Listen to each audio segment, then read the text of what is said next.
Welcome to the Brant and Sherry Oddcast, sponsored by America's Christian Credit Union. To order Brant's latest book, Life is Hard, God is Good, Let's Dance, or to find out more about the show, go to BrantHansen.com. Here's some tips about the holidays, Christmas, sitting at the meals, like things you shouldn't talk about. Okay. I have a helpful list. One is money. I'm reading here. Avoid pointed questions like, how much are you making these days?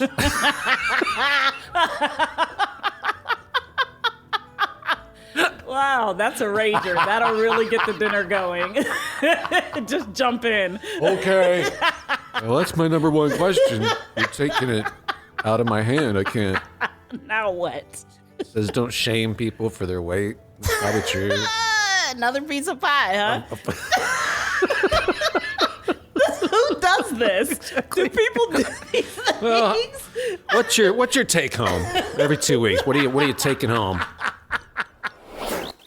Okay, in order to prepare for the show, I have to look at the news. Okay, I click around, like, okay, what's going on? Mm-hmm. There's stuff to talk about. What about this? Yeah. I clicked on the need to know section of my Google News thing. Oh, it's very rarely do you need to know those things. Well, you did? It says that I needed to know that the guy who played Gilligan, on Gilligan's Island, his widow says that he wasn't anything like that character. Oh. She says, quote, it's not like he was falling out of hammocks and getting hit in the head with coconuts. Okay. Well, ma'am. That's a direct quote. I didn't think that was happening to him. I'm sorry she had that impression of us. That we thought that. No, that's really him.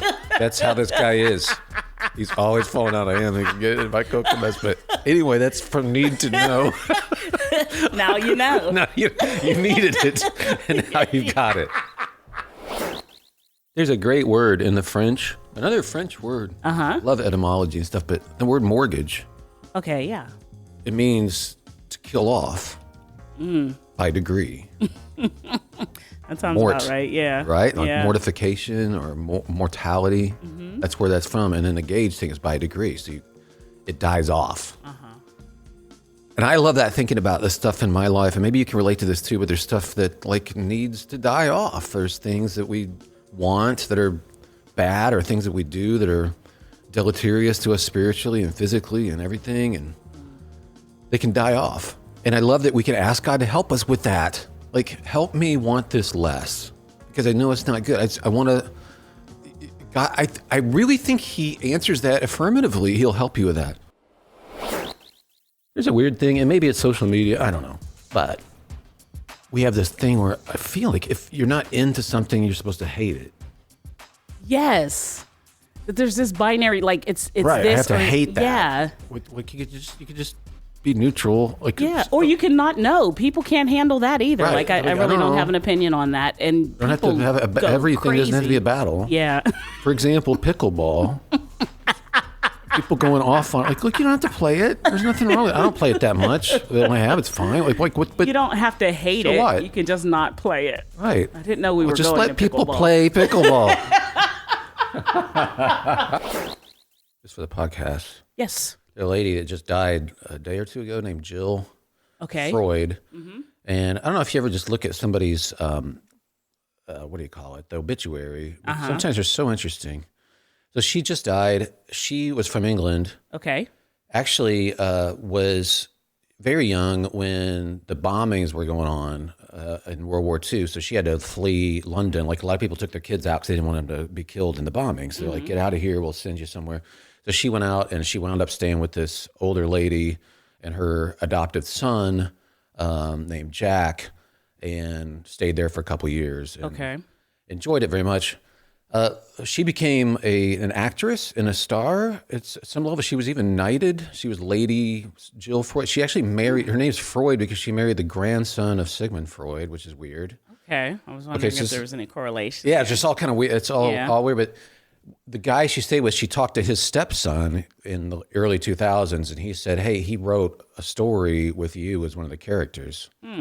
Jack was C.S. Lewis, the guy that she stayed with, and his adoptive mom. And So he wrote the Chronicles of Narnia after that and made Lucy, the character, after her. Wow. And she was so That's honored. fascinating. She said she didn't realize at the time exactly who he was at the beginning. Okay. But she had already read the Screw Tape letters. Okay. And he was already kind of a star. Uh-huh. But Jack didn't translate to her CS, Yes. but that was his nickname. Okay. And when she put it together, she's like, oh my goodness, it's CS. So she didn't realize the kid she was staying with was actually C.S. He wasn't a Lewis. kid. He was an adult by then. Oh, wow. Yeah. Even more so. Yeah. Wow. So he had already written some stuff. He was already an Oxford professor. Okay. So it was in just outside Oxford that she was staying, that she was sent for her safety. But it was great. She got to meet his friend. She said, I met J.R.R. Tolkien. And then this other guy, I can't even remember his name. I keep forgetting his name, but he invented penicillin, the first real antibiotic. Those are the guys that were hanging out together. Okay. Wow. But she's like, I met all these special people, but she just died. She was 98. Okay. But she had gone through all these things in her life, and it was really, I don't know. I just thought it was one of those cool stories. Let's talk about peace for a minute. Like, what really is peace? How about this? I was thinking about this when I was out walking early this morning. I exercised for a long time, and I got really, really hungry. But I wasn't at a lack of peace about it.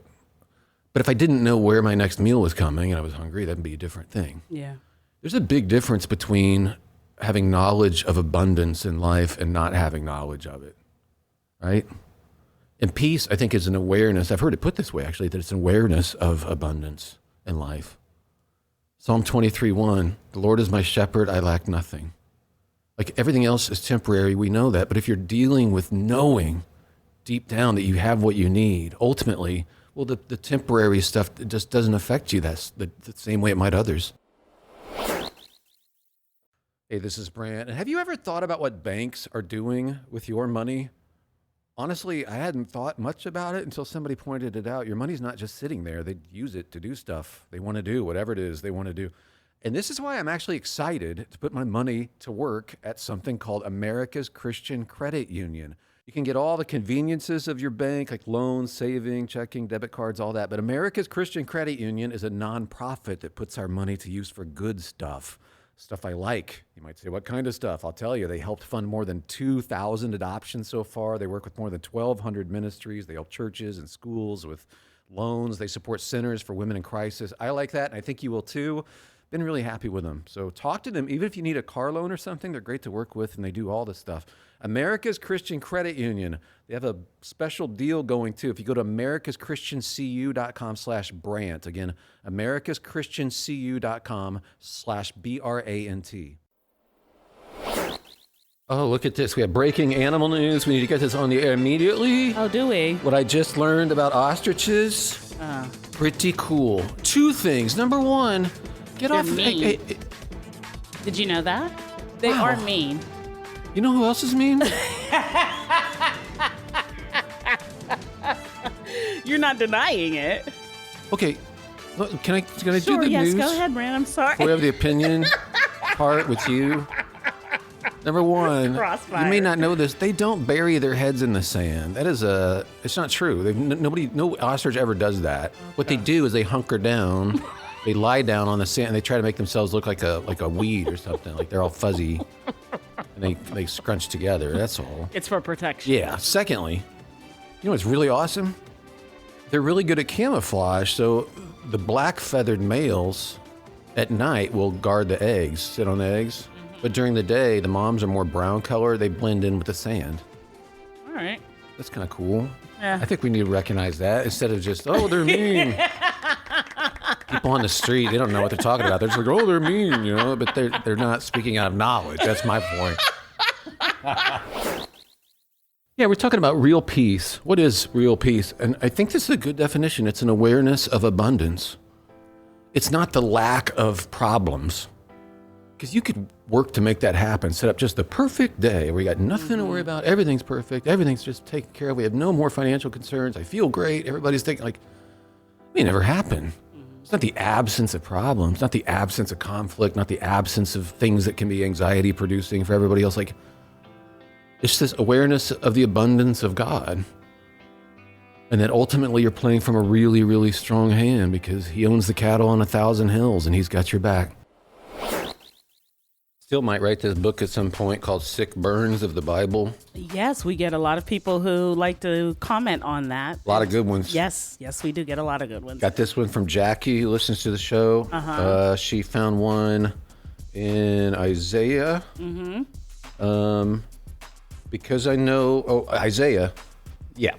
He says, I know that you are obstinate and your neck is an iron sinew and your forehead is made of brass. That's a sick burn. It is. It's like us little kids in the playground. That's something you would, yeah. Let me tell you about your forehead. All right. You know what it's made out of? Yeah. Hey, let's talk about that. We were just talking about peace and joy and different definitions of what that looks like. And your uncle, what do you call it? Oh, he said peace is joy resting and joy is peace dancing. And I don't know if you got that from someone else, but he used to say it when we were growing up, and it stuck with me. I like that a lot. Yeah. I think I've heard that, but it may have been you telling me what he said. We got it from somewhere, even if it's from each other. I think that's true. I think a lot of people think that those things are just ideals that can't be realized in this lifetime. And that's unfortunate, because we're promised that as fruit of the Spirit. So staying connected to God, having this interactive relationship with God, you can have this thing called peace and joy. And like I keep saying about joy, a pervasive sense of well-being no matter what is happening, no matter what. This is available. It is a promise to us. This seemed unfair. I saw the headline about this. I didn't read much of it. But a judge was forced out on ethics violations charges because he dressed up like Elvis. And I'm like, that should be up to him. I mean, it's a goofy hobby to have, maybe, but that should be up to you. I didn't realize, well, later on, I realized it was during a court case. Okay, now that changes it. I admit that. All right, now that's a problem. The biggest city in the world is now Jakarta, Indonesia. They just passed Tokyo. Wow. According to this thing. Okay. It's got to be hard to count everybody, but now the big city, like, it used to be a mega city. You're talking 10 million people. Like, oh my goodness. Jakarta is 42 million people. A lot of people. Dhaka, Bangladesh, 36.6 million people. I sometimes see data like that. Maybe you saw this stat too. And I'm like, how can God have time for me? How can he possibly? Just in Jakarta, there's 42 million people. He loves these people. He's going to listen to my prayers. And then I have to remember, he's not subject to time. We are. That's our thing. He's outside that. He's got plenty of availability for you, even right now. Okay, this segment hasn't won any awards yet, but I think you believe that it's possible? Really? So I think it's a pretty good segment. Based on what it has done in the sure. Can you do the intro? Yeah, of course I can. And now a masterclass on joke telling with your instructor, Brant Hansen. Yeah, my daughter came home to tell me her principal had left. He suddenly joined the Marines to impress his girlfriend, and the same day, a development company bought the playing fields at the school to build offices. Her bus caught fire, and there was a sighting of Bigfoot on the roof. Yeah. I should never have sent her to drama school. No, I don't know what to... Really? What does that mean? It's all the drama that's going on. She's being dramatic. No. Like, there's all that school is just nothing but drama. Like, there's... I think you believe her, but it's just like all that stuff happened. I don't like that, Brant. Really? No. I'm sorry. Okay, this has been the Masterclass. I'm a drama person. That's fine. Drama school. Drama school. I know. But that seems to everybody's like those of in us. drama at this school. No, I don't like that. I don't. You're not going to win any awards that way, sir. Take it personal.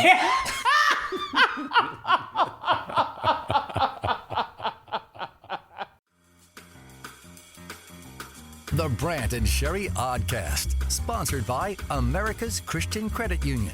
To find out more about the show, go to BrantHansen.com.